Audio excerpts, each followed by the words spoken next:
So growing up Vietnamese and me being here for 7 months, there's pretty much one thing that you never ever really talk about. My cough is actually starting to go away.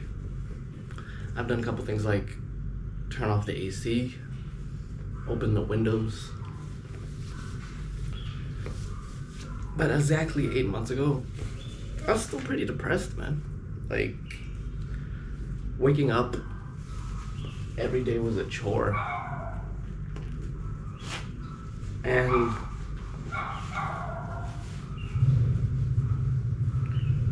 I wanted to talk to someone about it. And like, why is it that every Vietnamese kid that I know, whether they're born here or back in Canada, states abroad, like, why do they not have like good relationships with their parents? Talk to a friend about this. All right, bro. So right now, meet up my friend, head up this coffee shop. Nice.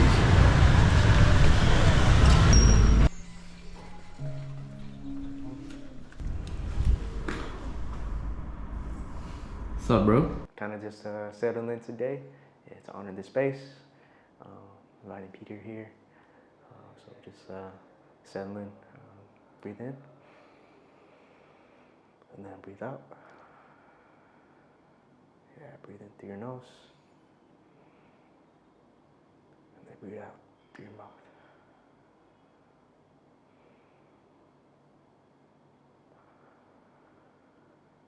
Yeah, just to ground yourself into the moment.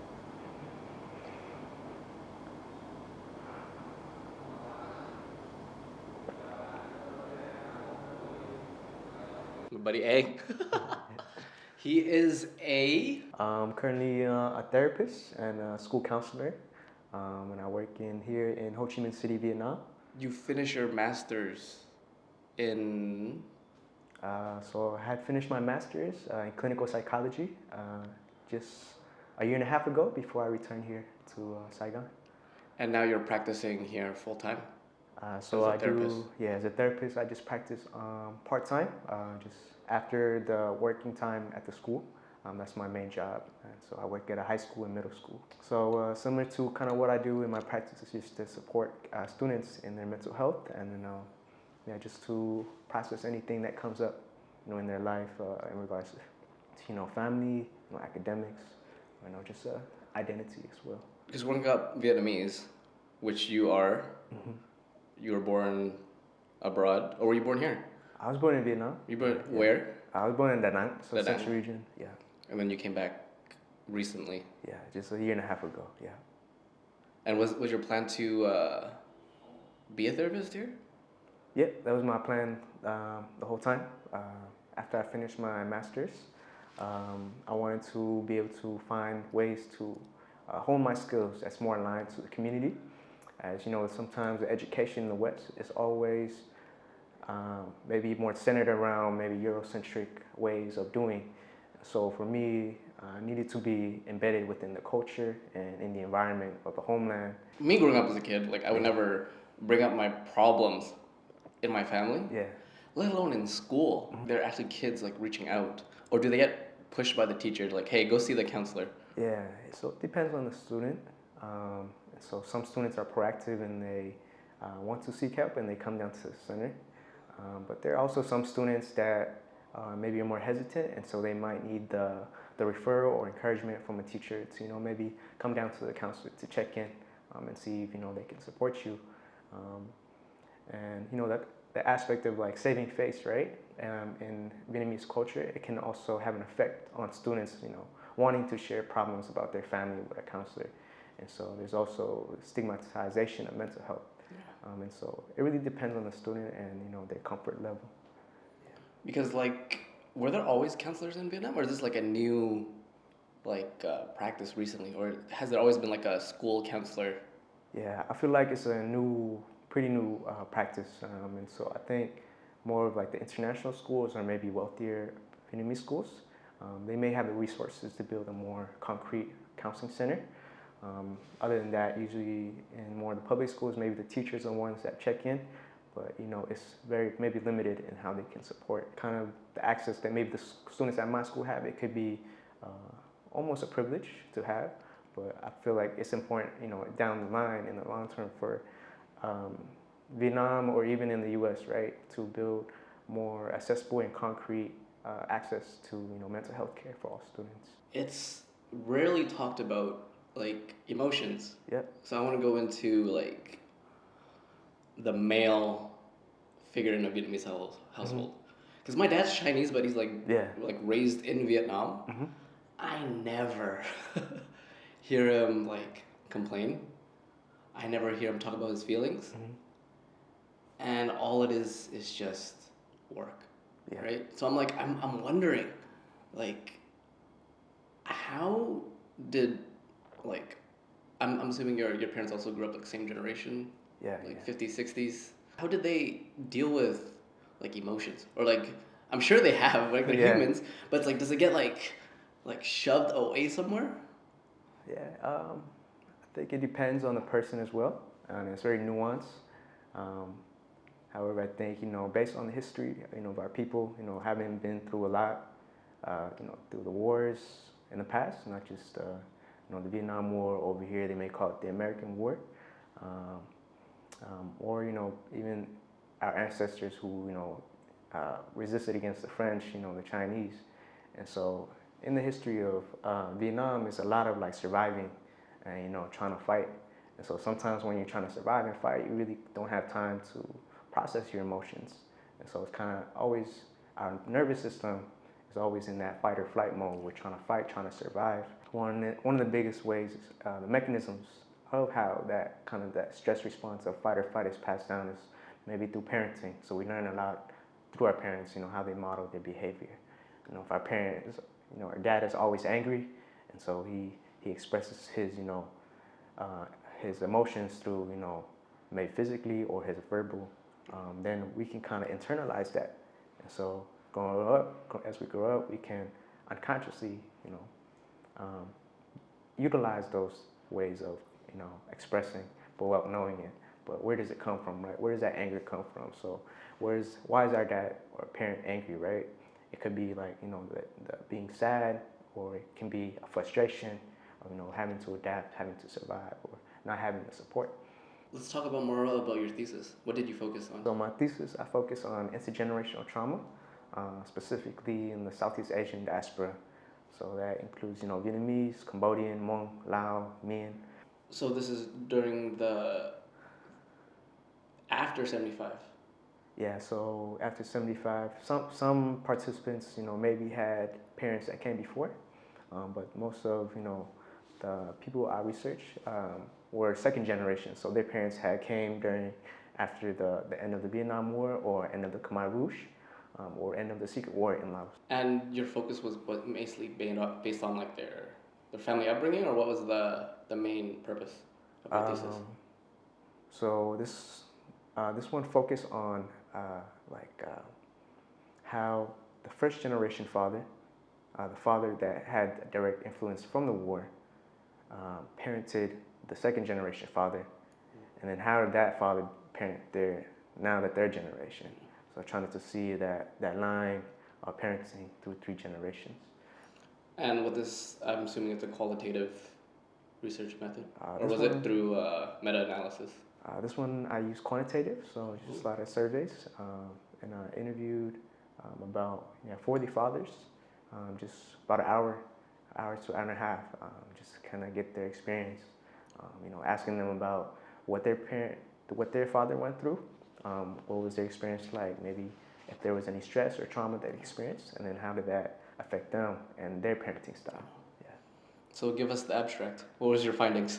The abstract, so it's the most intuitive finding is that once one generation experienced trauma, the second generation will of course feel it through maybe the parenting style. Maybe it's more abusive, maybe more emotionally, maybe more angry or controlling, and so it did had an effect onto the next generation, where they had some of like the symptoms of like stress and maybe anger as well, but the the finding was also positive in the fact that a lot of the participants were aware of their father's experience, and so being able to know that awareness allowed them to have this empathy for their father.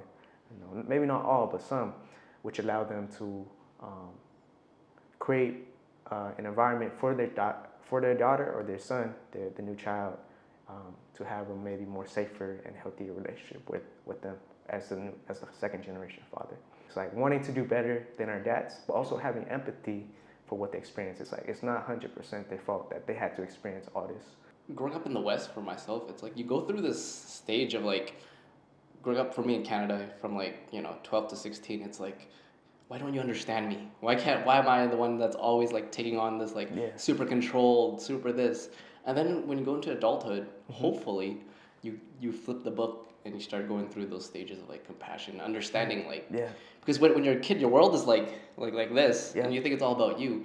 And then once you reach your parents' age when they have had you, you're like, wow, like my parents did all this without knowing English, without knowing this, and trying to raise me. That's when it's like the full circle. Exactly. Yeah. Tell us from a therapist's point of view, is there a DSM-5 trauma? Yeah, of course. Yeah. So tell us, what is trauma? So trauma is basically an event, and so an event that makes you kind of lose connection with yourself. And so when we experience trauma, that fight or flight mode, or sometimes we freeze, it disconnects us from all that overwhelm of emotions. Because I'm going to come at from this angle from the millennial Gen Z. So when we talk about trauma, I feel like it's so easily like blanketed, where it's like, hey, I have trauma, blah, blah, blah. But then the boomers are like, you think that's trauma? I've been through the war. So it's like, how do you think everyone, even this generation, goes through like some sort of trauma growing up as a kid? Yeah, of course. And so war is like an event that's very catastrophic. Anybody experienced war will have at least experienced a number of events related to trauma. Bullying can also be traumatic, right? And so a lot of us that go into the Western world, as Vietnamese, there's that cultural dissonance sometimes where we have to adapt into that culture, and sometimes sentiments against Asians or something growing up that makes other people bully us, it can also be traumatic, right? Even in the household, right, where the way we're raised, can cause us trauma. Yeah, exactly. And so there's also another term called complex trauma, where it's like if there's an event that happens repeatedly over time, say, a parent that's very abusive physically, and it's like multiple times throughout your childhood or even into teenagehood, that you experience that, it can be complex trauma. And so it's layered over time. After your research from your main thesis, like one thing is to be aware, right? But how do we like fix or heal in terms of like the next generation? Because like you said, unconsciously we pick up like our parents' parenting style. And even for me, as I'm getting older, I'm like, holy crap, dude, I'm just like my parents. So how do we heal? One is to acknowledge what we feel, and to bring awareness to that. Acknowledging every emotion that we have. So sometimes when our parents are angry, anger is not a negative or positive emotion. It's just an emotion that has its value set of letting us know like maybe a boundary is crossed, or maybe something's not aligned with our values. So we need anger to let us know that. The difference is that when anger becomes to the point of rage, where we're not able to control it, and then we react in a way that's not really who we are, but maybe it's coming from a past experience, maybe with our parents that referring to, right? And so it's like having compassion also for the feelings that we have, and so how do we go and kind of break that cycle? One is also to be able to adjust the way we talk to ourselves.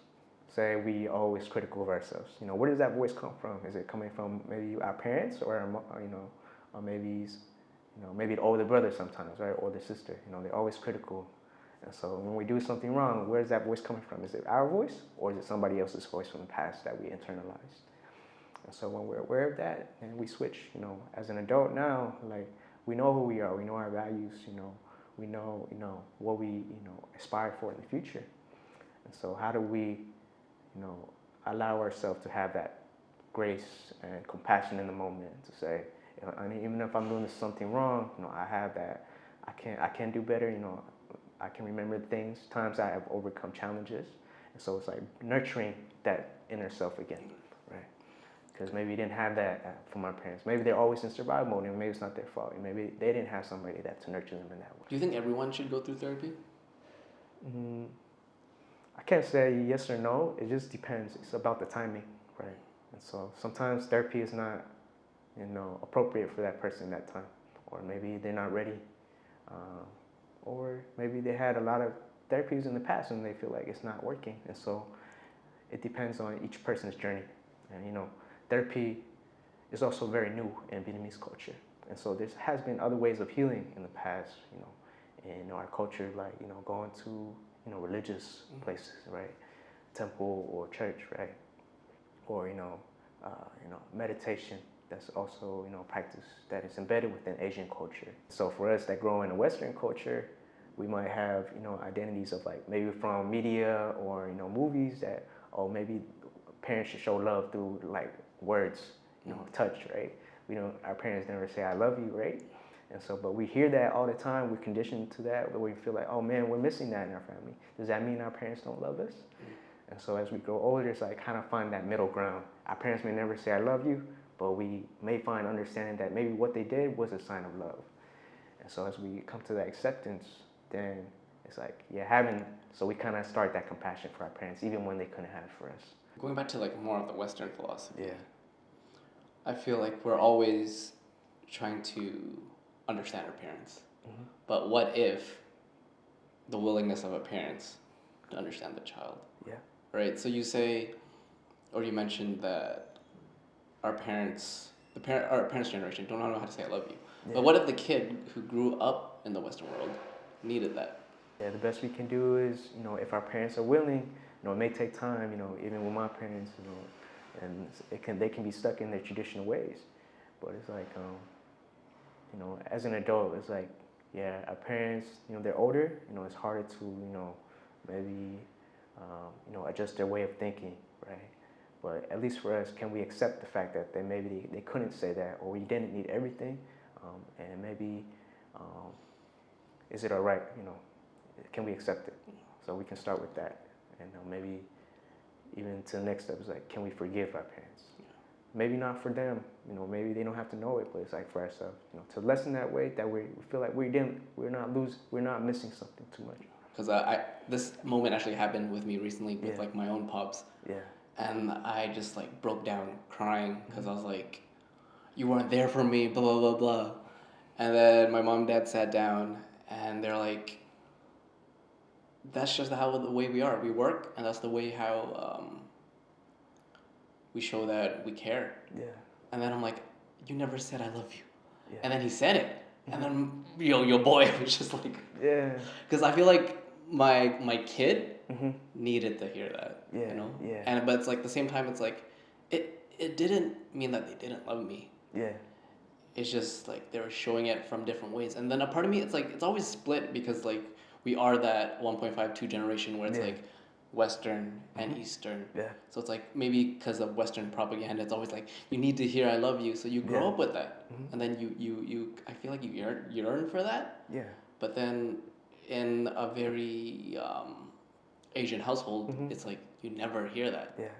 So I think it's like it's almost like yin and yang, where it's like, yes, we can understand our parents, but it's also our parents are also adapting to us as we become more mature and understand. Right. So the more compassionate and understanding, I feel like they will also meet us. Yeah, exactly. Hopefully. Yeah. So it's like also integrating into the culture.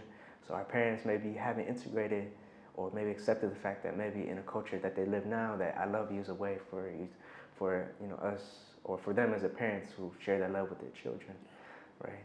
like us, we assimilated or we integrated into Western culture very fast when we're young, but maybe our parents are older. It's harder to let go of their traditional ways, and maybe letting go is also letting go of themselves, right? It's part of their identity, their ego set, that that's their worth, right? So maybe letting go of their traditional culture, and then having to overcome this barrier of like, oh, having to say I love you or doing more Western practices. It's like it's also their journey, right? To better connect with their children, right? Because like, as we're changing and we're becoming more adult, like going to adulthood, our parents also have to adapt to as we are changing and growing. Yeah, exactly. And I want to touch upon like, there's some people out there that like don't have good relationships with their parents, or this very stereotypical, I'm a completely different person when I talk to my parents versus when with my friends. Yeah. And I think that comes from saving face. Maybe that's like trying to not get their sense of like control or judgment. So like I become someone that they want me to be. Yeah. So it's always like this split personality, and I feel like it's very common in Asian households. Yeah. But maybe this is more of my Western philosophy. But it's like, do you think children should be able to be authentic with their parents and be able to express themselves wherever and not have to play this like mask? Yeah. I think it depends on the readiness of the parents and the susceptibility to it. Yeah. Because sometimes it can be dangerous, right? Especially, in our culture, right? There's filial piety, right? Parents is always right. You gotta listen. You have to show respect, right? And so sometimes if a parent's not emotionally stable, it can be dangerous where it may cause them to overreact in a way that maybe cause harm, maybe through words or physically or whatever that is. But I think maybe the newer generation of parents, especially the second gen, the 1.5 gen, there's this new parenting, a bicultural parenting. So it's more nuanced and knowing, the ways of doing in the West and the East and how to mesh that together. It's like a synergy. Yeah, the synergize it. It's an integrated way of parenting. So, but maybe our parents of the older generation, they weren't ready or they didn't have that ability to process and adapt to that way as quickly. Not even like what you say as in the West, a father figure. It's more like you have like a boss. Yeah. And that's it, and you just kind of just listen. Yeah, definitely. It's like more that dictatorship, right? Yeah. Whatever they do is like we call it authoritarian. Yeah. Like there's no explaining why you gotta do this or that. It's just like whatever I say, just do it, right? If not, you get the consequences, right? And what do you think that does to like the children? Yeah. So one, the child rebels. Finds their own path. Maybe don't really engage with their parents. Or two, adapt. You become very submissive, and you just kind of go with the parent. Maybe internalize a lot of what they say, and it may affect you, right? And so that's why maybe sometimes people, find that father figure or that mentor figure outside. And maybe it could be a positive one or it could be negative, right? Some people join gangs. They have that brotherhood, that that mentorship, or they find a male figure in the school, right? A teacher and a mentor. And that becomes that connection, that safer place of expression. For me, it's kind of sad to not have be able to look up to your father and to find it somewhere else, right? Or am I like too Western? Yeah, of course it's sad. Our fathers, the person that gave us life, right? And so being able to not have that connection, it can be almost it can be painful, right? And sometimes it's like it can be ambiguous, right? He's in the home, like he's physically there, but emotionally he's not connected. And I feel like that quote itself, I feel like every, not even Vietnamese, but every Asian kid can relate to that, where it's like, my dad was in the home, he worked, but emotionally, he was like checked out. Yeah, right. Because last point I want to touch upon is like, as I'm going through my own like healing journey, there was that point where it's like, me putting the blame on my parents, right? And then me understanding compassion. But then there's always also a stage of like, my parents don't understand me. There's a sense of loneliness, right? Where it's like, I want to say something. But whenever I tell it to my parents, I get dismissed. Yeah. Right? So then there was a part of me where it's like, I wanted to change my parents, right? But as I went through that stage of like, why don't you understand me, blah, blah, I think I'm going to finish it off with like, I think every person needs to come to that full circle, and that comes with like maturity, where you start to go through the steps of what your parents go through. And I hate to admit it, but I'm sure my mom's right, which is like, just wait till you have a kid and you'll understand me. There is some grain of truth in that. And I think the beauty of like going through, you know, that dysfunctional quote unquote household is like, a part of me is like, would I change it? What if I grew up in like a super healthy household? What would that be like? Right. But that's like to deny the cards that you were given. Yeah. Right? Exactly. And it's like, going back to everything, I want to wrap this up. It's like compassion, right? Yeah. Simply, and just playing from both sides, like understanding your own entity as a kid, and like, it's not all your fault, right?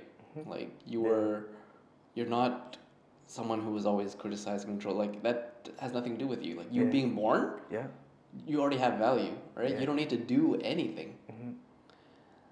And then also coming from the other side of like, our parents have gone through so much, right? And filial piety, you know, respect, and like knowing where we come from. And it's like the synergy of like that makes this third culture kid type of 1.52 is like, we essentially have it the best of both worlds, right? We pick and choose our value systems. Is there any final words? I'll just say, you know, thank you, Peter, you know, to give me the opportunity to share, and also give me space for other folks in diaspora, you know, the opportunity to share their stories as well. You know, I think storytelling is very powerful, and, you know, healing as a community. And, you know, a lot of people are afraid to share, you know, be vulnerable, you know, with their experience, but, you know, being able to have somebody share that, and maybe the viewer or the listener, you know, be able to see themselves a little bit in that story, allows them people to feel less alone. And, you know, we're all in this together, right? You know, our generation is still young, and I think, you know, we'll find a lot of hope and joy in the future. And as we bring empathy to our parents, you know, feeling the pain that they feel, you know, as we grow older, we'll also have, you know, feeling the joy as well, finding joy, and for, you know, the joy of, you know, our community now, right? And all the things that we're doing, you know, for ourselves and for our family and for our community. Do you take online bookings? Oh yeah, I have online bookings. Yeah. Do you want to plug any of your links in the description or not? You can find me, just search my name in therapy. You'll give me the info, and then I'll plug you if you ever want to book Aang as a one-on-one. Whether you're in Saigon. So I'm situated in District 1 here in Saigon. Been having a practice for about half a year now. So it's a big milestone, supportive from a colleague that I had here. And so just being able to provide mental health, make it accessible to our community, and What's next for you? My next is just to continue serving, you know, the students at my school, and, you know, the clients here. You know, I find a lot of joy, you know, in supporting them and hearing the stories. It makes me more connected to, you know, the current situation of the world, you know, of our community here in Vietnam, and the diaspora as well, right? Appreciate you, brother. Of course. All right, guys. One last thing with Aang. He's gonna teach me some words in Vietnamese that I will never know. For example, what is depression? Trầm cảm. What is anxiety? Lo âu. Bây giờ rất là lo âu. Make sense? What? Lo âu. Bây giờ có lo âu. Yes. Mental health. Sức khỏe tinh thần. Mental health. Mental disorder. Rối loạn. It's like disorder, but then it depends on disorder. Bipolar. Rối loạn lương cực. lôi loạn lương cực lôi loạn lương cực cực là cực khổ. Okay. What else? What else is important for things words you don't really hear? Depression. Like depression and symptoms. Depression symptoms.